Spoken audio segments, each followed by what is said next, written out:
Ayan po, tapos na ako magluto at kakain na po ako. Ayan, ito na. Ayan po, kain po tayo.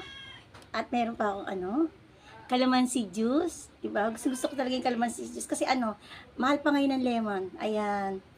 Ewan ko kung tama ito sasabihin ko, no? Tayon? Mga tayon po tayo? Ganun po ba yun? Alam ko sa mga ano po yun? Bandang Ilocano. Oo, sa Ilocos. Kasi nagpunta po ako dati dyan sa Ilocos. Tapos, nag-stay po ako dyan ng, kung di ako nagkakamali, 2 months, 1 month, ganun. Narinig ko, noon pa yun kasi, ang tagal na. Mga tayon o mga nyayon.